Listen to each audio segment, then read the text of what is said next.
தெய்வீக சுகத்தை நாம் பார்க்கிறோம். வாரம் வாரம் நாம் பார்த்து கொண்டு வருகிறோம். இன்னைக்கு நாம் 6வது செய்தியாக நாம் பார்க்க போகிறோம். இன்னைக்கு நாம் பார்க்க போகிற தலைப்பு என்னன்னா, நம்முடைய இருதயம் ஒரு தோட்டம் போல இருக்கிறது. Heart is like a garden. இருதயம் எப்படி இருக்குன்னா, ஒரு தோட்டத்தை போல ஆண்டவர் வச்சுட்டாரு. அந்த தோட்டத்துக்குள்ள என்ன இருக்குன்னா, எல்லாமே இருக்கு. ஆண்டவர் ஆதாமுக்கும் ஏவாளுக்கும் ஒரு தோட்டத்தை கொடுத்தாரு. அந்த தோட்டத்தில் பார்த்தீங்கன்னா எல்லாத்தையும் தேவன் வச்சிருந்தார். அதே போல தான் நம்முடைய இருதயமாகிய தோட்டத்திலும் எல்லாமே இருக்கு. சுகம் இருக்கு, ஆசீர்வாதம் இருக்கு, செழிப்பு இருக்கு, சமாதானம் இருக்கு, நல்வாழ்வு இருக்கு. எல்லாம் ஆண்டவர் என்ன பண்ணிட்டார்னா இந்த இருதயத்துக்குள்ள வச்சுட்டார். இருதயம் என்று சொல்லும் போது ஆவிக்குள்ள வச்சுட்டார். வசனம் சொல்லுகிறது, உன்னதங்களில் ஆவிக்குரிய சகல ஆசீர்வாதத்தினாலும் என்ன பண்ணியிருக்கிறார்னா நம்மை ஆசீர்வதித்திருக்கிறார். அப்ப இந்த தோட்டம், இந்த இருதயம் ஆகிய தோட்டத்துக்குள்ள தேவன் என்ன பண்றாருன்னா சுகத்தை வைத்திருக்கிறார். ஆனா தோட்டத்தை அப்படியே விட்டுட்டோம்னா என்ன ஆகும்? கொஞ்ச நாள் என்ன ஆகும்னா முள்ளுக்காடாக மாறிடும். அப்படிதானேங்க? பாருங்க, ஏன்னா இந்த உலகம் என்னன்னா சாபம் நிறைஞ்ச உலகம். பாருங்க, நம்முடைய தோட்டத்தையும் அப்படியே விட்டுட்டோம்னா என்ன ஆகும்னா அது முள்ளுக்காடாக மாறிவிடும். இன்றைக்கு நிறைய பேருடைய தோட்டத்தில் என்ன ஆயிருக்குன்னா முள்ளுக்காடாக மாறி இருக்கு. வியாதி என்கிற முள் வளர்ந்துருக்கு, தரித்திரம் என்கிற முள் வளர்ந்துருக்கு, சாபம் என்கிற முள் வளர்ந்துருக்கு. ஆனால் இன்னைக்கு நீங்கள் என்ன பண்ண முடியும்னா அந்த தோட்டத்தை க்ளீன் பண்ணி என்ன பண்ண முடியும்னா விதைக்கும் பொழுது அங்கே என்ன ஆகுதுன்னா சுகம் என்கிற ஒரு செடி வளர ஆரம்பிக்கிறது. ஆமென். அப்போ என்ன பண்ணோம்னா தோட்டத்தை க்ளீன் பண்ணோம். சொல்லுங்க, தோட்டத்தை க்ளீன் பண்ணோம். க்ளீன் பண்ணி என்ன பண்ணால் நாம் விதைக்கும் பொழுது அங்கே என்ன ஆகுதுன்னா சுகத்தை விதைச்சிங்கன்னா சுகம் வளரும், சமாதானத்தை விதைச்சிங்கன்னா சமாதானம் வளரும், செழிப்பை விதைச்சிங்கன்னா செழிப்பு வளரும், ஆசீர்வாதத்தை விதைச்சிங்கன்னா ஆசீர்வாதம் வளரும். ஆமென். நீதிமொழிகள் 4ஆம் அதிகாரம் 23வது வசனத்தை வாசிங்க.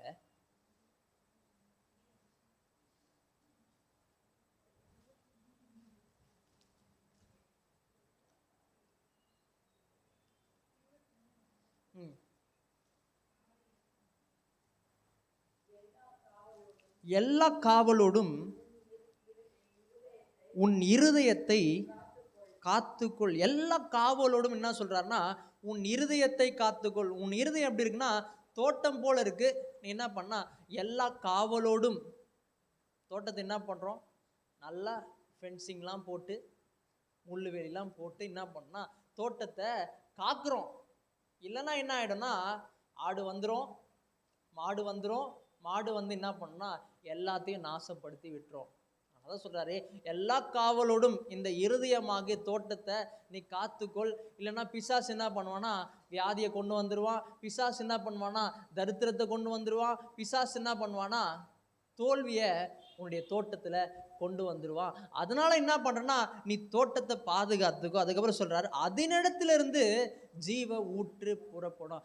அதுல இருந்து தான் உனக்கு எல்லாம் வரப்போகுது. இன்னைக்கு சுகம் எங்க இருந்து வரப்போகுது? வெளியே வந்து வரப்போகுது. அந்த பாஸ்டர் வரப்போறாரு, அந்த பாஸ்டர் வந்து தலைமையில கை வைக்க போறாரு. தலைமையில கை வச்சோடனே சுகம் வருமா? இல்லை இல்லை. எங்க இருந்து சுகம் வரப்போகுதுன்னா உங்களுக்குள்ள ஆண்டவர் சுகத்தை வைத்து விட்டார். அந்த சுகம் தான் வெளியே வரப்போகுது. அதான் சொன்ன, ஆவிக்குரிய சகல ஆசீர்வாதத்தினாலும் நம்மை ஆசீர்வதித்தார், சுகத்தை கொடுத்துட்டார். சிலுவையில என்ன பண்ணிட்டார்னா சுகத்தை கொடுத்துட்டார், எல்லாத்தையும் கொடுத்துட்டார். எப்படி வரப்போகுதுன்னா உள்ள இருந்து வரப்போகிறது. எப்படி வரப்போகுது? விதை என்கிற விதை, இந்த வார்த்தை என்கிற விதையை நாம் இருதயத்துக்குள்ள விதைக்கும் பொழுது, தோட்டத்துக்குள்ள விதைக்கும் பொழுது அது வளர ஆரம்பிக்கிறது, அது வெளியே வர ஆரம்பிக்கிறது. இப்படிதான் சுகம் வருது. ஆமென். அப்போ நம்முடைய இருதயம் எப்படி இருக்கு? ஒரு garden. Heart is like a garden, தோட்டத்தை போல இருக்கிறது. அது மட்டும் இல்லை, இன்னொரு காரியத்தை நாம் பார்க்க போகிறோம். இந்த உலகம் என்ன ஆகுதுன்னா ஒரு பிரமாணத்தினால் இயங்கி கொண்டிருக்கிறது. இந்த உலகத்துல ஒரு பிரமாணம் இயங்கி கொண்டிருக்கிறது, வேலை செய்து கொண்டிருக்கிறது. அது என்ன பிரமாணம் சொன்னா விதைப்பும் அறுப்பும் என்கிற ஒரு பிரமாணம். விதைச்சா அறுப்பீங்க. அந்த பிரமாணத்தினால் இந்த உலகம் இயங்கி கொண்டிருக்கிறது. ஒரு வசனத்துக்கு போலாம். ஆதியாகமம்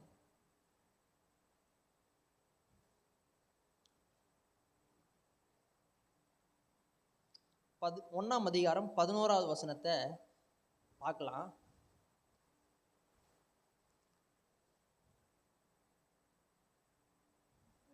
அப்பொழுது தேவன் பூமியானது புல்லையும் விதையும் பிறப்பிக்கும் பூண்டுகளையும் பூமியின் மேல் தங்கள் விதையுடைய கனிகளை தங்கள் ஜாதியின்படியே கொடுக்கும் கனி விருட்சங்களையும் முளைப்பிக்க கடவது என்றார். அது அப்படியே ஆயிற்று. பாருங்க, ஆண்டவர் செடியை படைக்கும் போது வெறும் செடியை மட்டும் படைக்கல, செடியோடு கூட என்ன படைச்சிட்டார்னா ஒரு விதையை படைச்சிட்டார்.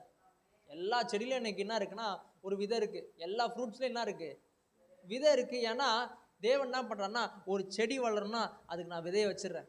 திருப்பி ஆண்டவர் படைக்க போறது இல்லை, எதையும் புதுசா படைக்கிறாரா, செடியை படைக்கிறாரா? இல்ல, எல்லாத்துக்குள்ளேயும் ஆண்டவர் என்ன பண்ணிட்டாருன்னா விதையை வச்சிட்டாரு. இன்னைக்கு நீ உனக்கு எதனா மாதுளம்பழம் வேணும்னா நீ என்ன பண்ணா விதைக்க வேண்டும், உனக்கு ஆப்பிள் வேணும்னா விதைக்க வேண்டும், மாம்பழம் வேணும்னா என்ன பண்ணா மாம்பழ விதையை விதைக்கும் பொழுது அது என்ன ஆகுதுன்னா வளர ஆரம்பிக்கிறது. அப்ப தேவன் என்ன பண்றாருன்னா இந்த விதைப்பும் அறுப்பும் என்கிற பிரமாணத்தை தேவன் ஆதியாகமத்திலே கொண்டு வந்துட்டு விட்டார். அப்ப சாப்பிட்றதுக்கு என்ன வழி? இன்னைக்கு சாப்பிடணும்னா என்ன பண்ணோம்? விதைச்சா அறுப்போம். அப்ப சாப்பிட்றதுக்கு தேவன் என்ன பண்ணிட்டார்னா இந்த விதைப்பும் அறுப்பும் என்கிற பிரமாணத்தை தேவன் வைத்து விட்டிருக்கிறார். ஆமென். இது இந்த உலகம் இப்படிதான் இயங்கி கொண்டிருக்கிறது. ஏதோ சாப்பிட்றதுக்கு மட்டும் இல்லை, இன்னொரு காரியத்தை காட்டுறேன். லூக்கா 6ஆம் அதிகாரம்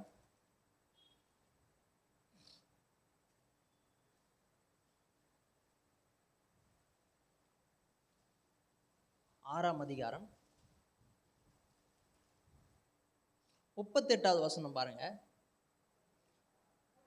கொடுங்கள் அப்பொழுது உங்களுக்கு கொடுக்கப்படும், அமுக்கி குலுக்கி சரிஞ்சு விழும்படி நன்றாய் அளந்து உங்கள் மடியிலே போடுவார்கள். நீங்கள் எந்த அளவினால் அளக்கிறீர்களோ அந்த அளவினால் உங்களுக்கு அளக்கப்படும். இந்த சொல்றாரு கொடுங்கள் அப்பொழுது உங்களுக்கு கொடுக்கப்படும். இந்த வசனத்தை பார்த்தீங்கன்னா நிறைய பேர் என்ன சொல்லுவாங்கன்னா இந்த வசனம் எதை குறித்து பேசுனா காசை பற்றி பேசுது, பணத்தை பற்றி பேசுது. ஆனால் இந்த வசனம் பணத்தை பற்றி பேசலை. இந்த வசனம் எதை பற்றி பேசுதுன்னா நீ நன்மை செஞ்சா உனக்கு நன்மை வரும். இந்த 33வது வசனம் வாசிங்க. உங்களுக்கு நன்மை செய்பவர்களுக்கு நீங்கள் நன்மை செய்தால் உங்களுக்கு பலன், பாவிகளுக்கு அப்படியே செய்கிறார். அப்போ இந்த வசனம் எதை குறித்து பேசுகிறேன்னா நன்மை செஞ்சா நன்மை வரும், தீமை செஞ்சா தீமை வரும். நன்மையை விதைச்சனா நன்மை திருப்பி உனக்கு வரும், தீமையை விதைச்சனா உனக்கு தீமை ரிட்டர்ன் பேக் வரும். ஏன்னா இந்த உலகத்தில் என்ன பிரமாணம் வேலை செய்யுதுன்னா இந்த விதைப்பும் அறுப்பும் பிரமாணம் வேலை செய்கிறது. எனக்கு மட்டும் ஏங்க இந்த கெட்டது நடக்குது, எனக்கு மட்டும் ஏங்க இந்த தீமை நடக்குது, எனக்கு மட்டும் ஏங்க நல்லாவே போல. ஏன்னா நீங்க தீமையை விதைச்சிருக்கிறீங்க, ஆனால் இப்போ தீமை வருது. எனக்கு மட்டும் ஏன் இந்த நன்மை வருதுன்னா நீங்க நன்மையை விதைச்சிருக்கிறீங்க, அதனால இந்த நன்மை வருது. ஆமென். அப்போ உலகத்தில் என்ன வேலை செய்யுதுன்னா இந்த விதைப்பும் அறுப்பும் என்கிற பிரமாணம் வேலை செய்கிறது. அதான் சொல்றாரு கூடுமான மட்டும் நீ என்ன பண்ணணும், நல்லது பண்ணணும், நல்லது பண்ணிட்டே இருக்கணும். ஏன்னா நல்லது பண்ணும் பொழுது நல்லது நமக்கு வருகிறது. அப்போ இந்த விதைப்பும் அறுப்பும் பிரமாணம் இதுக்கும் வேலை செய்யுது, சாப்பிட்றதுக்கு வேலை செய்யுது. அப்புறம் பார்த்தீங்கன்னா நன்மை செஞ்சா நன்மையா இருக்கிறோம், தீமை செஞ்சா தீமையை அறுக்கிறோம். அது மட்டும் இல்லை, இது இதுக்கும் பொருந்தும். எதுக்கு பொருந்தோம்னா பணத்துக்கும் பொருந்தும். நம்ம கொடுங்கள் விதைக்கும் பொழுது நம்ம பாருங்க, இது என்னன்னா நிலம், சபை என்பது ஒரு நிலம். நம்ம என்ன பண்ணோம்னா மாசம் என்ன பண்ணோம், தசம்பாகத்தின் மூலியமா இந்த நிலத்துல நாம் விதைக்கிறோம். விதைக்கும் பொழுது என்ன ஆகுதுன்னா அது 30, 60, 100ஆக அது பலன் கொடுக்கிறது. அப்போ பணத்தை விதைக்கும் பொழுது என்ன ஆகுதுன்னா பணம் திரும்பி வருது. எப்படி வருதா? இங்க சொல்றாரு கொடுங்கள் அப்பொழுது உங்களுக்கு கொடுக்கப்படும், அமுக்கி குலுக்கி சரிஞ்சு விழும்படி நன்றாய் அளந்து உங்கள் மடியிலே. பாருங்க, நம்ம விதைக்கும் பொழுது ஆண்டவர் திருப்பியும் அந்த அறுவடை எப்படி இருக்குன்னா ரொம்ப பெருசா இருக்கு. அமுக்கி குலுக்கி ஆண்டவர் என்ன பண்றாருன்னா அவர் ஒரு மண்வெட்டி வச்சிருக்கிறார், நம்ம ஒரு சின்ன கையில கொடுக்குறோம் தசமபாகத்தை. ஆனா ஆண்டவர் திருப்பி கொடுக்கும் போது எப்படி வருதுன்னா அமுக்கி அவர் போடும் போது மடியெல்லாம் நிரம்பி என்ன ஆகுதுன்னா அது கீழே ஓடுதான். நன்றாய் அளந்து போடுவார்கள். நீங்கள் எந்த அளவினால் அளக்கிறீர்களோ அந்த அளவினால் உங்களுக்கு அளக்கப்படும். பாருங்க, நம்ம கொடுக்கும் போது என்ன ஆகுதுன்னா அது திரும்பி வருகிறது. அப்போ நம்ம என்ன பண்ணோம், விதைக்கணும். விதைக்கும் பொழுது கர்த்தர் பெரிய அறுவடை நம்ம வாழ்க்கையில தருகிறார். அப்போ சாப்பிட்றதுக்கும் இந்த விதைப்பும் அறுப்பும் பிரமாணம் இருக்கு. அது மட்டும் இல்லை, நல்லது பண்ணா நல்லது நடக்கும், தீமை பண்ணா தீமை நடக்கும். அது மட்டும் இல்லை, காசுக்கும் இந்த விதைப்பும் அறுப்பும் பிரமாணம் இயங்கி கொண்டிருக்கிறது. காசை விதைச்சா நம்ம காசை அறுக்கிறோம். அப்போ அது மட்டும் இல்லை, இன்னொரு வசனத்தை வாசிக்கலாம். கலாத்தியர் 6ஆம் அதிகாரம்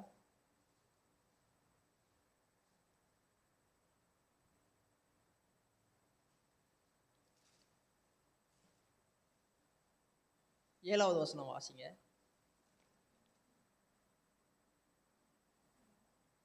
263வது பக்கம், 269 பக்கம், 6:7 அப்படியே வருது. மோசம் போகாதிருங்கள். கலாத்தியர், மோசம் போகாதிருங்கள், தேவன் நம்மை பரியாசம் பண்ண விட்டார். மனுஷன் எதை விதைக்கிறானோ, பாருங்க, எதை விதைக்கிறானோ அதையே அறுப்பான். எதை விதைக்கிறானோ அதையே அறுப்பான். அப்போ நல்லது நம்ம விதைக்கணும். எல்லா நேரத்துலையும் கெட்டது பண்ணக்கூடாது, ஒரு துரோகம் பண்ணக்கூடாது. நான் யோசிப்பேன், ஐயோ நான் துரோகம் பண்ணேன்னா திருப்பி எனக்கு துரோகம் வரும், நான் கெட்டது பண்ணால் திருப்பி எனக்கு கெட்டது வரும். ஏன்னா மனுஷன் எதை விதைக்கிறானோ அதையே அறுக்கிறான். அப்போ இந்த உலகத்தில் என்ன பிரமாணம் வேலை செய்கிறதுனா, இந்த விதைப்பும் அறுப்பும் என்கிற ஒரு பிரமாணம் வேலை செய்கிறது. எங்கெங்க ஸ்டார்ட் ஆச்சு இது அப்படின்னு பார்த்தீங்கன்னா, ஆதியாகமத்துக்கு வாங்க. ஆதியாகமம் 8ஆம் அதிகாரம்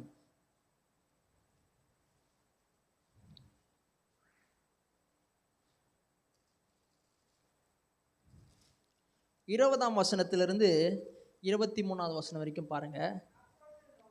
அப்பொழுது நோவா கர்த்தருக்கு ஒரு பலிபீடம் கட்டி சுத்தமான சகல மிருகங்களிலும் சுத்தமான சகல பறவைகளிலும் சிலவற்றை தெரிந்து கொண்டு அவைகளை பலிபீடத்தின் மேல் தகன பலியாக பலியிட்டான். என்ன நடக்குதுன்னா, ஆண்டவர் என்ன பண்றாருன்னா, ஜலப்பிரவாகத்தினால அந்த நோவா காலத்தில் இருந்த ஜனங்களை தேவன் என்ன பண்ணுறாருன்னா அழிக்கிறார்.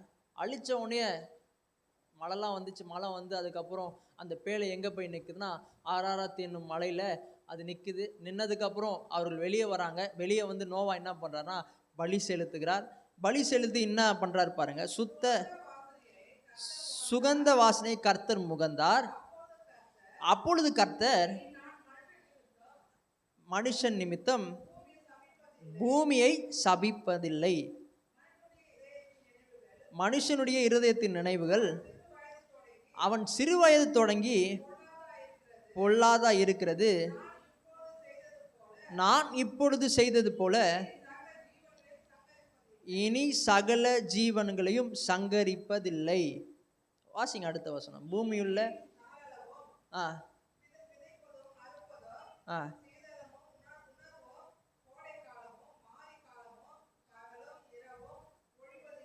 பாருங்க, அவர் என்ன சொல்றாருன்னா, இனி சகல ஜாதிகளையும் ஜீவன்களையும் சங்கரிப்பதில்லை. அப்போ இனிமேட்டு தேவன் என்ன பண்ண மாட்டார், எதையும் அழிக்க மாட்டார் சொல்லிட்டார். இனிமேட்டு நான் வந்து ஜலப்பிரவாகத்தினால பூமியை நான் அழிக்க போறது இல்லை. அப்போ ஜலப்பிரவாகம் வருது, ஏன் வருது? சுனாமிலாம் வருது, யார் கொடுக்குறாரு? ஆண்டவர் சொல்லிட்டாரு அழிக்க மாட்டேன்னு சொல்றாரு. அப்போ ஜலப்பிரவாகம் வருது, யார் கொடுக்கறது? அது நிறைய பேர் அதான் சொல்றாங்க. ஆண்டவர் தான் என்ன பண்ணிட்டாருன்னா சுனாமி அனுப்பிச்சு விட்டாரு, ஆண்டவர் தான் என்ன பண்ணிட்டாருன்னா நிலநடுக்கத்தை அனுப்பிச்சு விட்டாரு, ஆண்டவர் தான் என்ன பண்ணிட்டாருன்னா புயலை கொடுத்துட்டாரு. ஆண்டவர் கொடுக்கிறவர் அல்ல. அவர் சொல்லிட்டாரு, இனி பூமியில் நாளளவும் நான் எதையும் சங்கரிக்க மாட்டேன், எதையும் அழிக்க மாட்டேன், இனிமேட்டு அந்த ஜலப்பிரவாகம் வராது. அப்போ ஏன் நடக்குதுன்னா, இது மனுஷனுடைய தப்புனால நடக்க ஆரம்பிக்கிறது. ஆனால் இன்னொன்று சொல்றாரு இங்க 22வது வசனத்தில் சொல்றாரு, பூமியுள்ள நாளளவும் விதைப்பும் அறுப்பும். பாருங்க, பூமி இருக்கிற வரைக்கும் இந்த பிரமாணம் மட்டும் மாறாது. நான் அழிக்க மாட்டேன், நான் சங்கரிப்பதில்லை. ஆனால் ஒரு கண்டிஷன் என்னன்னா, இந்த விதைப்பும் அறுப்பும் என்கிற பிரமாணம் இது நீ இருக்கிற வரைக்கும், இந்த பூமி இருக்கிற வரைக்கும் இருக்கும். ஆமென். அப்போ ரொம்ப ஜாக்கிரதையாக இருக்கணும். எதை விதைக்கிறோன்னு யோசிக்கணும். நல்லது விதைச்சா நல்லது அறுப்போம், கெட்டது விதைச்சா கெட்டது அறுப்போம். ஒருத்தவங்களுக்கு துரோகம் செஞ்சோன்னா திருப்பி அந்த துரோகம் வரும். கெட்டது பண்ணோம்னா அந்த கெட்டது திருப்பி நமக்கு வருகிறது. ஏன்னா ஆண்டவர் என்ன பண்றாருன்னா ஒரு பிரமாணத்தை வைத்திருக்கிறார். அது என்ன பிரமாணம்னா, விதைப்பும் அறுப்பும் என்கிற ஒரு பிரமாணத்தை தேவன் வைத்திருக்கிறார். ஆமென். கர்த்தர் நல்லவர். கர்த்தர் துரோகம் பண்றது இல்லை. கர்த்தர் தீமையை செய்யறது கிடையாது. கர்த்தர் எனக்கு கஷ்டத்தை கொடுக்கறது கிடையாது. கர்த்தர் நல்லவர். ஏன் கஷ்டம் வந்துச்சுன்னா, நான் விதைச்சிட்டேன், ஆனால் நான் அறுக்கிறேன். ஆமென். ஹல்லேலூயா. அப்போ இந்த உலகம் எந்த பிரமாணத்தினால் இயங்கி கொண்டிருக்கிறது?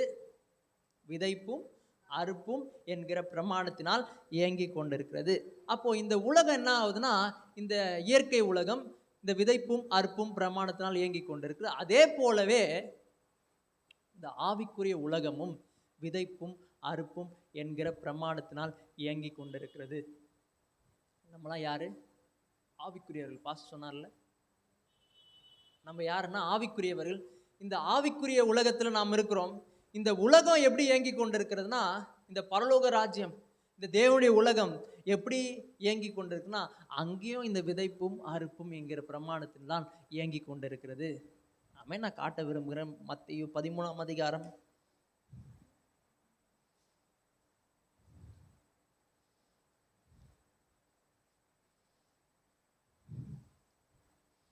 இங்கே 13ஆம் அதிகாரத்தில் பார்க்கும் பொழுது இங்கே இயேசு என்ன சொல்லுகிறார்னா, விதைக்கிறவன் என்ன பண்ணுறான்னா விதைக்க புறப்பட்டான் அப்படின்னு சொல்லிட்டு ஒரு ஓமைகளை என்ன பண்ணுறான்னா ஜனங்களுக்கு சொல்லி கொடுக்குறார். விதைக்கிறவன் என்ன பண்ணுறான்னா விதைக்க புறப்பட்டான். அந்த விதை என்ன சொல்றாருன்னா தேவனுடைய வசனம். அது மட்டும் இல்லை, அந்த நிலத்தில் விதைக்கிறான் பார்த்தீங்களா, அந்த நிலம் என்னன்னா மனுஷனுடைய இருதயம். அப்போ அவன் என்ன பண்றான்னா அந்த வசனத்தை எடுத்து எங்க விதைக்கிறானா, இருதயத்துல அவன் விதைக்கிறான். அவன் சுகம் என்கிற வசனத்தை எடுத்து என்ன பண்ணோம், இருதயத்துல விதைக்கணும். விதைக்கும் போது அந்த தோட்டத்துல என்ன ஆகுதுன்னா சுகம் வளர ஆரம்பிக்கிறது. செழிப்பு என்கிற வசனத்தை எடுத்து என்ன பண்ணா, இருதயத்துல விதைக்க வேண்டும். நான் கோடா கோடியாய் பெருகுவேன். அதை என்ன பண்ணா இருதயத்துல விதைக்க வேண்டும். அந்த ஆசீர்வாதம் ஆகிய வசனம் என்ன ஆகுதுன்னா அது வளர ஆரம்பிக்கிறது. அதான் சொல்றாரு, வசனத்தை விதைக்க புறப்பட்டான். ஏதோ விதையை நினைச்சுக்காத, அந்த விதை என்னன்னா தேவனுடைய வசனம். தேவனுடைய வசனத்தை எடுத்து என்ன பண்றான்னா இருதயத்துல நாம் விதைக்க வேண்டும் என்று இயேசு சொல்லுகிறார். என்னங்க, தேவனுடைய வசனத்தை விதைக்க முடியுமா? ஆமா, விதைக்க முடியும். இதை யாரும் சொல்லி கொடுக்கல. சின்ன வயசுலேருந்து நான் சபைக்கு போகிறேன். சின்ன வயசுலேருந்து பிரசங்கம் கேட்குறேன். ஒரு கதையை சொன்னாங்க. தாவீது கதையை சொன்னாங்க, சிம்சோன் கதையை சொன்னாங்க, சாலமோனுடைய கதை சொன்னாங்க, இயேசுடைய கதையை சொன்னாங்க, பேதுருடைய கதையை சொன்னாங்க, யோவானுடைய கதையை சொன்னாங்க. ஆனால் யாரும் இந்த கதையை சொல்ல. விதைப்பும் அறுப்பும் என்கிற பிரமாணம் இருக்குது. விதைச்சா நீ அறுப்ப, அதை யாரும் சொல்லி கொடுக்கல. ஆனால் ஒரு நாள் கற்றுக்கொண்டேன். இன்னைக்கு வசனத்தை என்னுடைய வாழ்க்கையில் நான் விதைக்க ஆரம்பிக்கிறேன். விதைக்கும் பொழுது நான் பெரிய அறுவடை நான் பார்த்து கொண்டு வருகிறேன். அவன் வியாதியாக இருக்கும்போது என்ன பண்ணுன்னா அவருடைய தழும்புகளால் சுகமானேன். மெய்யாகவே என்னுடைய பாடுகளை ஏற்றுக்கொண்டு என்னுடைய துக்கங்களை அவர் சுமந்து கொண்டார். அவருடைய தழும்புகளால் நான் குணமாகிறேன். கர்த்தனுடைய பரிகாரியா இருக்கிறார். என்ன பண்றேன்னா அந்த வசனத்தை எடுத்து நான் விதைக்க ஆரம்பித்தேன். சுகம் வளர ஆரம்பித்தது. ஆமென். அப்போ இந்த வசனத்தை என்ன சொல்றாருன்னா நீ விதைக்கணும். அப்போ இந்த ஆவிக்குரிய உலகம் எப்படி வேலை செய்யுதுன்னா இந்த விதைப்பும் அறுப்பும் என்கிற பிரமாணத்தினால் வேலை செய்யும். இன்னும் டீப்பாக நான் காட்ட விரும்புகிறேன். மார்க்கு 4ஆம் அதிகாரம் 26வது வசனத்தை வாசிங்க. 4:26. மார்க் 4:26. ஆமா, 52வது பக்கம். பின்னும் அவர் அவர்களை நோக்கி தேவனுடைய ராஜ்யமானது, பாருங்க தேவனுடைய ராஜ்யம் எப்படி வேலை செய்யுதுன்னு சொல்றாரு. நான் சொன்னேன் இயற்கை உலகம் எப்படி வேலை செய்யுது, விதைக்கிறான், சாப்பிட்றதுக்கு விதைப்பும் அறுப்பும் பிரமாணம் இருக்கு. நன்மை செஞ்சா நன்மை வருது, காசை விதைச்சா காசை அறுக்கிறோம். அப்போ இந்த இயற்கை உலகம் இந்த விதைப்பும் அறுப்பும் பிரமாணத்தினால் வேலை செய்கிறது. அதே போல இங்க இயேசு சொல்லுகிறார் தேவனுடைய ராஜ்யமானது, இந்த தேவனுடைய ராஜ்யம் அதாவது ஆவிக்குரிய உலகம் அது எப்படி வேலை செய்யுது அப்படின்னு சொல்றார். இன்றைக்கு நம்ம எங்க இருக்கிறோம்? இன்னைக்கு எப்போ ரட்சிக்கப்பட்டோமோ அன்னைக்கு இருளின் ராஜ்யத்திலிருந்து அன்பின் குமாருடைய ராஜ்யத்துல வந்துட்டோம், தேவனுடைய ராஜ்யத்துல வந்துட்டோம். அப்போ உங்களுக்கு சுகம் எங்க இருந்து வரப்போகுது? தேவனுடைய ராஜ்யத்திலிருந்து வரப்போகுது. அற்புதம் எங்கிருந்து நடக்க போகுது? தேவனுடைய ராஜ்யத்திலிருந்து நடக்க போகுது. அதிசயம் எங்கிருந்து நடக்க போகுது? தேவனுடைய ராஜ்யத்துல நடக்க போகுது. அந்த தேவனுடைய ராஜ்யம் எப்படி வேலை செய்யுது தான் இங்க சொல்றாரு. தேவனுடைய ராஜ்யமானது ஒரு மனுஷன் நிலத்தில் விதையை விதைத்து, தேவனுடைய ராஜ்யம் எப்படி வேலை செய்யுதுன்னா இந்த விதைப்பும் அறுப்பும் என்கிற பிரமாணத்தினால்தான் வேலை செய்கிறது என்று இயேசு சொல்லுகிறார். சொல்றாரு தேவனுடைய ராஜ்யமானது ஒரு மனுஷன் நிலத்தில் விதையை விதைத்து, அவன் என்ன பண்றான்னா நிலத்துல அந்த இருதயமாகிய நிலத்துல அவன் விதைக்கிறான். இருதயத்தை சொல்றாரு. 15வது வசனத்துல பாத்தீங்கன்னா நிலம் சொல்லிட்டு வருவாரு. ஆனா அந்த நிலம் என்னன்னா இருதயம் சொல்வாரு. விதைன்னு சொல்வாரு. அந்த விதை என்னன்னா தேவனுடைய வசனத்தை சொல்வாரு. 15வது வசனத்தை கேட்ட உடனே சாத்தான் வந்து அவர்கள் இருதயங்களில் விதைக்கப்பட்ட நிலத்துல இல்ல இருதயம். அப்போ நிலத்தை என்ன சொல்றாருன்னா இருதயம் சொல்லுகிறார். அப்போ சுகம் வேணும்னா என்ன பண்ணா இருதயத்துல நாம் விதைக்க வேண்டும். அந்த தோட்டமாகி இருதயத்துல நாம் விதைக்க வேண்டும். ஜெயம் வேணுமா? வசனத்தை விதைங்க.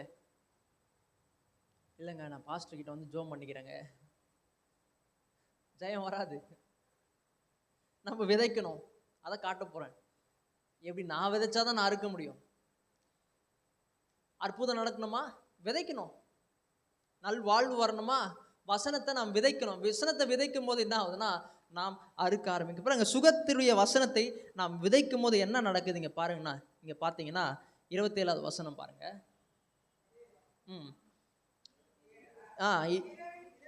இரவில் தூங்கி பகலில் விழித்திருக்க அவனுக்கு தெரியாத விதமாய் விதை முளைத்து பயிராகிறதுக்கு ஒப்பாய் இருக்கிற. இரவில் தூங்குறான், விதைச்சிடறான், விதைச்சு என்ன பண்றான்னா இரவில் தூங்குறான், பகலில் விழித்திருக்க. நிறைய பேர் இந்த வசனத்தை பார்த்து என்ன சொல்றாங்கன்னா அவன் அப்படியே விட்டுறான், அவன் விதையை விதைச்சிட்டு அப்படியே விட்டுறான் அப்படின்னு சொல்றாங்க. இல்ல விதையை விதைச்சிட்டு அப்படியே விட்டுருவீங்களா? அடுத்த நாள் என்ன பண்ணுவீங்கன்னா போயிட்டு தண்ணி ஊற்றுவீங்க, எருவெல்லாம் போடுவீங்க. அம்மா என்ன பண்றாங்கன்னா அந்த முட்டையோடைய ஓடு என்ன பண்றாங்கன்னா போடுறாங்க. கேட்டா என்ன சொல்றாங்கன்னா எருவுன்னு சொல்றாங்க. அது அந்த செடிக்கே ஒரு அசிங்கப்படுத்துதே அப்படின்னு நான் சொன்னேன். நான் அவன் போட்டவனே எடுத்து போட்டேன். பாருங்க ஒவ்வொரு நாளும் என்ன பண்றோம்னா அதுக்கு தண்ணி ஊத்துறோம். அப்படியே விட்டுறது கிடையாது. விதையை போட்டு அதை ஒவ்வொரு நாளும் தண்ணி ஊத்துறோம். பாருங்க தேவனுடைய வசனத்தை நாம் விதைக்கிறோம், இருதயமாகிய விதை நிலத்துல விதைக்கிறோம். அது மட்டும் இல்ல ஒவ்வொரு நாளும் தண்ணி ஊத்துறோம். இந்த தண்ணி தான் நான் விசுவாசிக்கிறோம். ஒவ்வொரு நாளும் சொல்றோம், நடக்கும், நிச்சயமா நடக்கும். ஏன்னா நான் விதைச்சிருக்கிறேன். எங்க சுகமே வரலையே, சர்ச்சுக்கு போறீங்க, ஹீலிங் சர்வீஸ் வேற போறீங்க, சுகமே வரலையே. இல்ல நான் விதைச்சிருக்கிறேன், நான் விசுவாசிக்கிறேன், ஒரு நாள் சுகம் வரும். ஆமே. அப்போ என்ன பண்றான்னா அவன் இரவில் தூங்கி பகலிலே விழித்திருக்க அவனுக்கு தெரியாத விதமாய் நிறைய நேரத்தில் தெரிய தேவையில்ல. விதைச்சா சுகம் வருமா? வசனத்தை எடுத்து இருதயத்தில் விதைச்சா சுகம் வந்துருமா? அது எப்படி நடக்கும்? ஆமே. அது உங்களுக்கு தெரிய தேவையில்லை. எப்படி நடக்குது உங்களுக்கு தெரிய தேவையில்லை, அது நிச்சயமாய் நடக்கும். அது சொல்றாரு தெரியாத விதமாய் விதை முளைத்து பயிராகிறதுக்கு ஒப்பாய் இருக்கிறது. டக்குன்னு என்ன ஆகுதுன்னா விதை அப்படியே முளைக்க ஆரம்பிக்கிறது. நான் சொல்லுகிறேன் இந்த வசனமாகிய விதை எடுத்து விதைக்கும் பொழுது, தோட்டமாகிய இருதயத்தில் விதைக்கும் போது அது என்ன ஆகுதுன்னா வளர ஆரம்பிக்கிறது. ஆமென். அதுக்கப்புறம் சொல்றாரு, வாசிங்க. எப்படி என்றால், நிலமானது முன்பு முளையையும் பின்பு கதிரையும், கதிரிலே நிறைந்த தானியத்தையும் பலனாக தானாய் கொடுக்கும். ஃபர்ஸ்ட் என்ன வரனா பிரேடு வரமா, முளை வரமா. செகண்ட் என்ன வரனா கதிர் வரமா. கதிர்னு சொன்னா ஹெட் ஆங்கிலத்தை சொல்றாங்க. அதுக்கப்புறம் என்ன சொல்றாருன்னா, கதிரிலே நிறைந்த தானியம், கிரெயின்ஸ். பாருங்க, கட்டி இருக்கலாம், கேன்சர் கட்டி இருக்கலாம் கையில. ஆனா இந்த சுகத்தின் வார்த்தை எடுத்து இந்த இருதயத்தில் நாம் விதைக்கும் பொழுது ஒரு நாள் என்ன ஆக போகுதுன்னா, அங்க என்ன வருதுன்னா முளை வருகிறது. ஒரு நாள் அந்த கட்டி கொஞ்சம் சின்னதா மாறுது. அதுக்கப்புறம் என்ன வருதுன்னா கதிர் வருது, இன்னும் கொஞ்சம் அது மறைய ஆரம்பிக்கிறது. அதுக்கப்புறம் பார்த்தீங்கன்னா கதிரிலே நிறைந்த தானியம், அங்க அடையாளமே இல்லை. ஆமென். எது செஞ்சதுன்னா இந்த வசனம் ஆகிய விதை இருதயத்தில் விதைச்சோம்ல, அது செஞ்சது. ஆமென். இன்றைக்கு நான் சொல்லுகிறேன், இருதயத்தில் வசனத்தை விதைங்க. வியாதி இருக்கும் பொழுது இருதயத்தில் வசனத்தை விதைங்க. வசனத்தை விதைக்கும் பொழுது அந்த வியாதி அது மறைய ஆரம்பிக்கும்.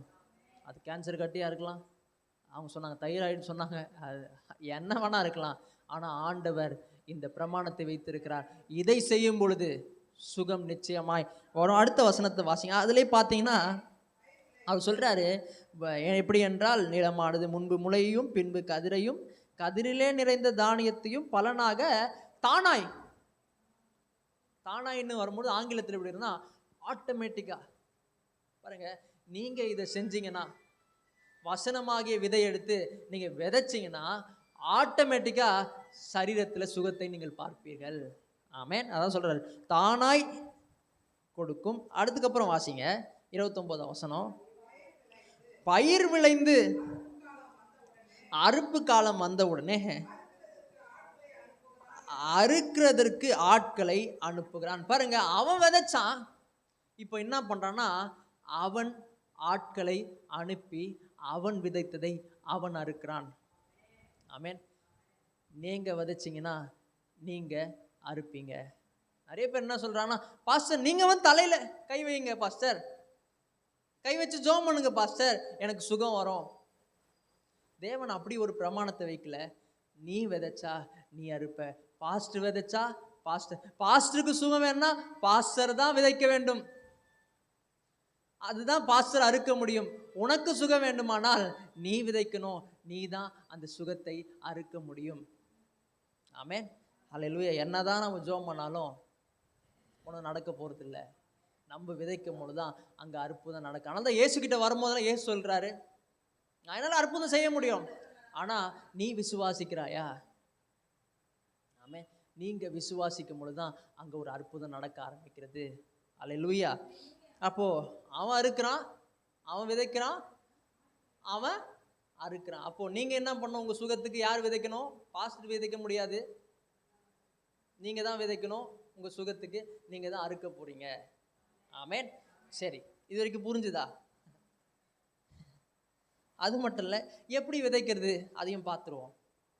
விதைக்கணும்னு சொல்லிருக்கேன், எப்படி விதைக்கணும் அதையும் பார்த்துருவோம். எப்படி விதைக்கணும்னா, இங்க ரோமர் 10ஆம் அதிகாரம்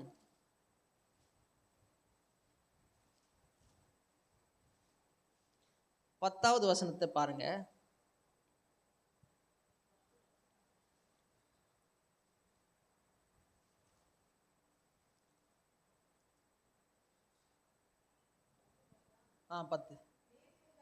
நீதி உண்டாக இருதயத்திலே விசுவாசிக்கப்படும், ரட்சிப்பு உண்டாக வாயினாலே அறிக்கை பண்ணணும். எப்படி நாம் விதைக்க முடியும்னா, பை கன்ஃபெஷன், அறிக்கையிடுதல் மூலியமாய் நாம் விதைக்கிறோம். நீங்க அறிக்கையிடும் பொழுது ஒவ்வொரு வார்த்தையும் சொல்லும் போது அது என்ன ஆகுதுன்னா, இந்த காது வழியா போய் எங்க போய் விதைக்கப்படுதுன்னா உங்க இருதயமாகிய நிலத்துல விதைக்கப்படுகிறது. சும்மா கிடையாது. ஒரு வார்த்தை பேசுறீங்களே, நீ நல்லாவே இருக்க மாட்ட, நீ நாசமா போயிடுவ, அப்படிலாம் சொல்லும் போது என்ன ஆகுதுன்னா அது காது வழியா போய் அவங்களுடைய இருதயத்துல விதைக்கப்படுகிறது. ஒரு நாள் பார்த்தீங்கன்னா அவன் நல்லா எல்லாம் போயிடுறான். சொல்லுவாங்க, போகும்போதே போகிறான், எப்படி போகிறான், ஊந்து வார போகிறான் அப்படின்னு சொல்லும் போதே என்ன ஆகுதுன்னா, அவன் போகும்போதே உளுந்து வாடுறான். ஏன்னா இவங்க என்ன பண்ணிட்டாங்கன்னா அதை விதைத்து இருக்கிறார்கள். அவன் நான் சொல்லுகிறேன், சுகத்தை விதையுங்கள், நல்லா இருப்பேன். நான் ஒவ்வொரு நாளும் என்னை பார்த்து சொல்லுவேன், நான் நல்லா இருப்பேன், ஆசீர்வாதமாக இருப்பேன். இந்த உபாகம் 28ஆம் அதிகாரம் எனக்கு ரொம்ப பிடிக்கும். அந்த அதிகாரத்தில் இருக்கிற முதல் 15 வசனங்கள் ரொம்ப பிடிக்கும். அந்த வசனத்தெல்லாம் ஒவ்வொரு நாளும் சொல்லுவேன். நான் பட்டணத்தில் ஆசீர்வதிக்கப்பட்டிருப்பேன், வெளியில் ஆசீர்வதிக்கப்பட்டிருப்பேன், நான் வாளாயிராமல் தலையாயிருப்பேன், நான் கீழாயிராமல் மேலாயிருப்பேன், நான் அநேக ஜாதிகளுக்கு இறங்கி கடன் கொடுப்பேன், நான் கடன் வாங்க மாட்டேன். இதெல்லாம் என்ன பண்ணேன்னா ஒவ்வொரு நாளும் விதைச்சுன்னு இருக்கிறேன். ஒவ்வொரு நாள் நான் அறுக்க போகிறேன். ஆமென். அறுக்க போகிறேன். நீங்களும் விதைங்க. எங்க பிரதர் இருக்கு அப்படின்னு கேட்குறீங்களா? 28ஆம் அதிகாரத்துக்கு நீங்க போனீங்கன்னா ரொம்ப அற்புதமான வசனங்கள். அதெல்லாம் 28ஆம் அதிகாரத்துக்கு பாகம் 28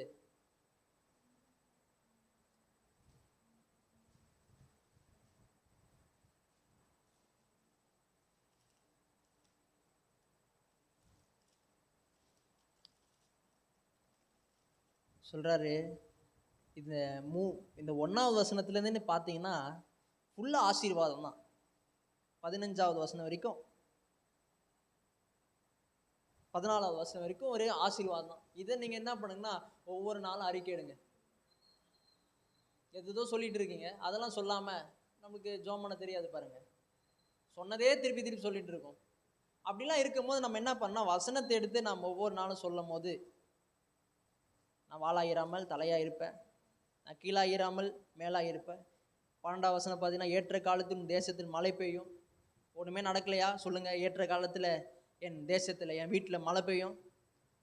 நான் கையிட்டு செய்கிற வேலையிலெல்லாம் ஆசீர்வாதிக்கவும் கர்த்தர் உனக்கு தமது நல்ல பொக்கிஷ சாலையில் ஆகிய வானத்தை திறப்பார். நீ அநேக ஜாதிகளுக்கு கடன் கொடுப்பாய், நீயோ கடன் வாங்காது. நான் அநேக ஜாதிகளுக்கு கடன் கொடுப்பேன். கர்த்தர் ஒரு நாள் வானத்தை திறக்க போறாரு, என்னை ஆசீர்வதிக்க போறாரு. அப்போ ஆசீர்வதிக்கும் பொழுது நான் அநேக ஜாதிகளுக்கு இறங்கி கடன் கொடுப்பேன். இதெல்லாம் என்ன பண்ணா எடுத்து சொல்ல வேண்டும். ரொம்ப நல்லா இருக்கும். அதுக்கப்புறம் 8ஆவது வசனம் பார்த்தீங்கன்னா, கர்த்தர் உன் களஞ்சியங்களையும் நீ கையிடும் எல்லா வேலையிலும் உனக்கு ஆசீர்வாதத்தை கட்டளையிடுவார். போகும்போதே பிஸ்னஸில் போகும்போதே யாருமே வரமாட்டாங்க கடைக்கு. அப்படின்னு இருக்கும்போது என்ன பண்ணா இதை சொல்லணும், நீ கையிடும் எல்லா வேலையிலும் உனக்கு ஆசீர்வாதத்தை கட்டளையிடுவார். நான் கடையை திறக்கும் போதே ஆட்கள் வந்து நிற்பாங்க. இதெல்லாம் சொல்லணும் பாருங்க. அதுக்கப்புறம் பார்த்தீங்கன்னா 7ஆவது வசனம், உனக்கு விரோதமாக எழும்பும் உன் சத்துருக்களை கர்த்தர் உனக்கு முன்பாக முறியடிக்கப்படும்படிக்கு ஒப்பு கொடுப்பார். ஒரு வழியாய் உனக்கு எதிரிட்டு புறப்பட்டு வருவார்கள், 7 வழியாய் உனக்கு முன்பாக. பிரச்சனை வரும்போது, வீட்டில் அவன் எழும்பும் போது, பையன் எழும்பும் போது, வீட்டில் வந்து பொண்ணு எழும்பும் போது, வீட்டில் வந்து கணவன் எழும்பும் போது, நீங்கள் என்ன சொல்லலாம், எனக்கு விரோதமாய் ஒரு வழியாய் வருகிற சத்துரு 7 வழியாய் ஓடும். சொல்லி பாருங்களேன், விதைச்சு பாருங்களேன், நிச்சயமாய் அறுவடையை பார்ப்பீர்கள். அதே நல்ல அற்புதத்தை தேவன் செய்வார். ஆமென். அப்போ எப்படி விதைக்கிறோம்னா அறிக்கையிடுதல் மூலியமாய் நம்ம என்ன பண்ணோம்னா இருதயத்தில் நாம் விதைக்க ஆரம்பிக்கிறோம். திருப்பி அந்த ரோமர் புஸ்தகத்துக்கு வாங்க. ரோமர் 10ஆம் அதிகாரம். இங்க பவுல் கிட்ட என்ன கேட்குறாங்கன்னா, எப்படி ஒருத்தன் ரட்சிக்கப்படுறான் அப்படின்னு சொல்லிட்டு ஜனங்களாம் கேட்குறாங்க. பவுல் பார்த்தீங்கன்னா ஒரு தியாலஜியன், ஒரு இறையியலாளர். அவர் நல்லா படிச்சிருக்காரு. சரி, அவர் வித்தியாசமாக எதனா சொல்லுவார், நல்லா அறிவாக சொல்லுவார் அப்படின்னு நினைக்கிறாங்க. அப்படின்னு நினச்சி என்ன பண்ணுறாங்கன்னா பவுல் கிட்ட கேட்குறாங்க, எப்படி ஒருத்தன் ரட்சிக்கப்படுறான் அப்படின்னு கேட்கும் பொழுது பவுல் என்ன சொல்கிறார் பாருங்க, வேடிக்கையாக சொல்கிறார். 6ஆம் அதிகாரம் 10ஆம் அதிகாரம் 6வது வசனம் பார்த்தீங்கன்னா, விசுவாசினாலாகும் நீதியானது கிறிஸ்துவை இறங்கி வர பண்ணும்படி பரலோகத்துக்கு ஏறுகிறவன் யார்? எப்படி ரட்சிக்கப்படுறோம்?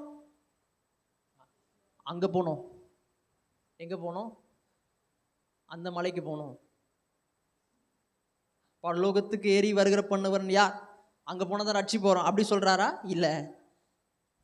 அல்லது கிறிஸ்துவை மரித்தோரிலிருந்து ஏறி வர பண்ணும்படி பாதாளத்துக்கு இறங்குகிறவன் யார் என்று உன் உள்ளத்திலே சொல்லாதிருப்பாயாக என்று சொல்லுகிறது அன்றி. பாருங்க, நிறைய பேர் என்ன சொல்கிறாங்கன்னா, ரட்சிக்க பண்ணுமா அங்கே போ, அந்த மலை மேலே போ.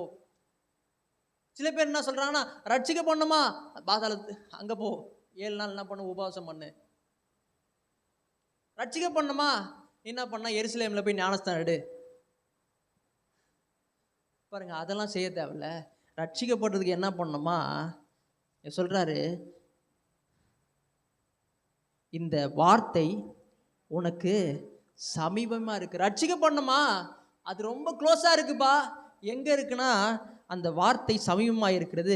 அந்த வார்த்தை எங்க இருக்குன்னா உன் வாயிலும் உன் இருதயத்திலும் இருக்கிறது. பாருங்க, ரட்சிக்கப்படணுமா, அங்க போ தேவையில்ல, இங்க போ தேவையில்ல, 7 நாள் உபவாசம் போட தேவையில்ல.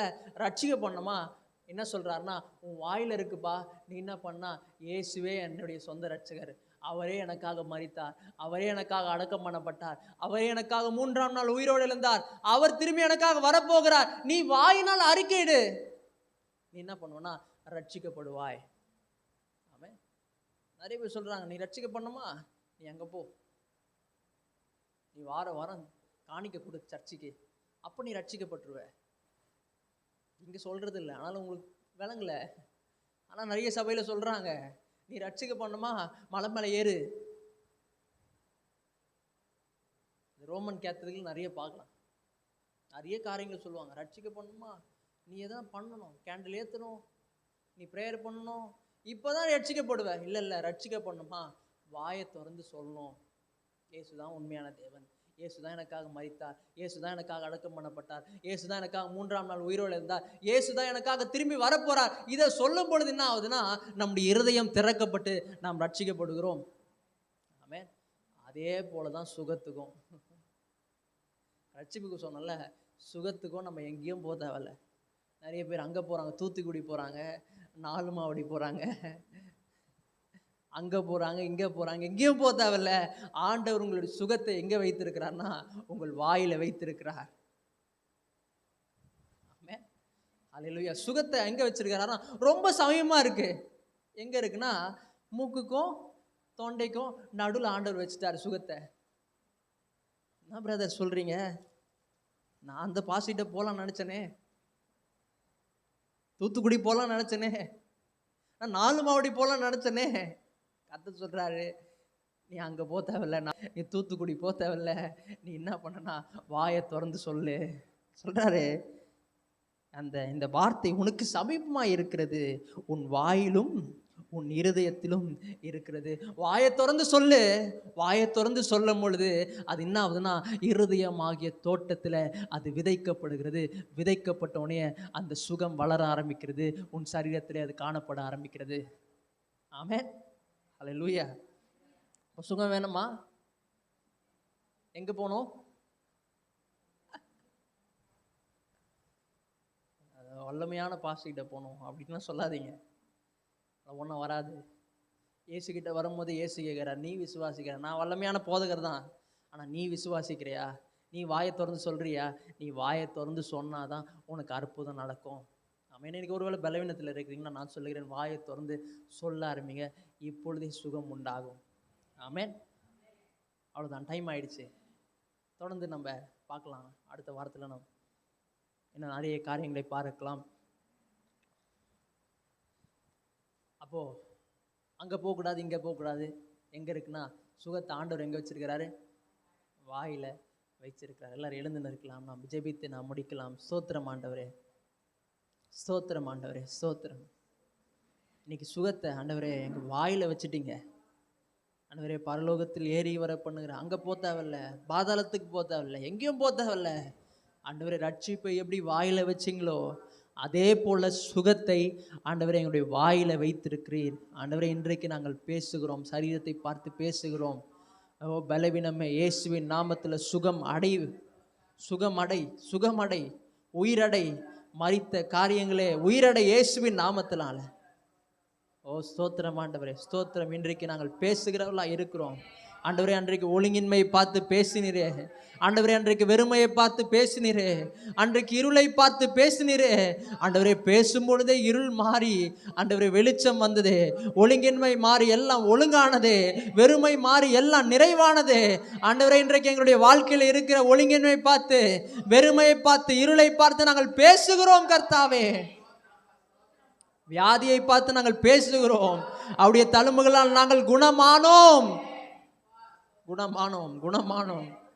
ஓ ஸ்தோத்திரம் கர்த்தாவே. யாரெல்லாம் ஆண்டவர் இதை சொல்றாங்களோ இப்பொழுதே சுகம் உண்டாகட்டும் இயேசுவின் நாமத்தினால. ஆண்டவரே சமீபமா வச்சுட்டீங்க, ரொம்ப க்ளோஸா இருக்கு எங்களுக்கு சுகம். ஆண்டவர் ரொம்ப க்ளோஸா வச்சிட்டீங்க. அது எங்க வச்சிருக்குன்னா எங்களுடைய வாயில வச்சிருக்கீங்க ஆண்டவரே. ஆண்டவரே அதனால தான் சொல்றீங்க, நான் வார்த்தை அனுப்பி நான் குணமாக்குவேன்னு சொன்னீரே. எதனால இதை சொன்னீங்க? ஏன்னா வாயில தான் அற்புதம் நடக்கும், வார்த்தையின் மூலியமா தான் அற்புதம் நடக்கும். ஆனால் தான் நீங்க சொன்னீங்க வார்த்தை அனுப்பி நான் குணமாக்குவேன். ஆண்டவரே இன்றைக்கு நாங்கள் வார்த்தை அனுப்புகிறோம். பலவீனத்தில் இருக்கிறவங்களுக்கு நாங்கள் வார்த்தை அனுப்புகிறோம். அவருடைய தழும்புகளால் குணமாடி கர்த்தர் உங்களுடைய பரிகாரியா இருக்கிறார். இயேசு சிலுவையில் உங்களுடைய பலவீனத்தை சுமந்து விட்டார். அந்த வார்த்தையை நாங்கள் அனுப்புகிறோம். இப்பொழுதே சுகம் உண்டாவதாக. அது மட்டும் இல்லை ஆண்டவரே, இன்றைக்கு தரித்திரத்தில் இருந்தா ஆண்டவரே நாங்கள் வார்த்தை அனுப்புகிறோம். கர்த்தர் எங்கள் மெய்ப்பராக இருக்கிறார், நாங்கள் தாழ்ச்சி அடையோம். அந்த வார்த்தையை நாங்கள் அனுப்புகிறோம். ஆண்டவரே தோல்வியில் இருந்தால் நாங்கள் சொல்லுகிறோம், எங்களை பலப்படுத்துகிற கிறிஸ்துவினாலே எல்லாவற்றையும் செய்ய எங்களுக்கு பலன் உண்டு, நாங்கள் ஜெயிக்க பிறந்தவர்கள். ஹல்லேலூயா, ஹல்லேலூயா, ஹல்லேலூயா, ஹல்லேலூயா. கடன் பிரச்சனை இருந்தால் நாங்கள் சொல்லுகிறோம், நாங்கள் அநேக ஜாதிகளுக்கு இறங்கி கடன் கொடுப்போம், கர்த்தர் வானத்தின் பலகணிகளை திறந்து எங்களை ஆசீர்வதிப்பார் என்று சொல்லுகிறோம். நாங்கள் சொல்லி இருக்கிறோம், இது என்னுடைய இருதயத்தில் விதைக்கப்பட்டிருக்கிறது கர்த்தாவே. ஒரு நாள் நாங்கள் அறுவடையை பார்ப்போம். அது நாளைக்கா இருக்கலாம், இந்த வாரமா இருக்கலாம், இந்த மாசமா இருக்கலாம். ஆண்டவரே நிச்சயமாய் நாங்கள் அறுவடையை நாங்கள் பார்ப்போம் கர்த்தாவே. செய்கிறதுக்காக ஸ்தோத்திரம். அந்த ஒவ்வொருத்தரையும் ஆசீர்வதிப்பீராக. ஆண்டவரே உடைய வார்த்தையை கேட்கும்போது ஆவலாய் வந்திருக்கிறாங்க கர்த்தாவே. இன்றைக்கு ஒரு அற்புதத்தை செய்வீராக, இன்றைக்கு ஒரு அதிசயத்தை செய்வீராக, இன்றைக்கு ஒரு நன்மை பிறக்கட்டும் இயேசுவின் நாமத்தினால. ஆண்டவரே அப்படிப்பட்ட காரியங்களை செய்கிறதுக்காக நன்றி செலுத்துகிறோம். ஆண்டவரே எங்கள் மத்தியில் நீர் ஊழியம் செய்து கொண்டிருக்கிறதுக்காக நன்றி செலுத்துகிறோம். தொடர்ந்து ஆண்டவரே அடுத்த வாரத்தில் நாங்கள் கலந்து கொள்ள எங்களுக்கு உதவி செய்வீராக, கிருபை பாராட்டுவீராக, எங்களை வழி நடத்துவீராக. எல்லாவற்றிനും வல்ல கரத்தை நாங்கள் ஒப்பு கொடுக்கிறோம் இயேசுவின் நாமத்தில் பிதாவே, ஆமென். என் ஆத்துமாவே கர்த்தரை ஸ்தோத்ரி, என் முழு உள்ளமே பரிசுத்த நாமத்தை ஸ்தோத்ரி. என் ஆத்துமாவே கர்த்தரை ஸ்தோத்ரி, கர்த்தர் செய்த சகல உபகாரங்களை மறவாதே. ஆமென். God bless you.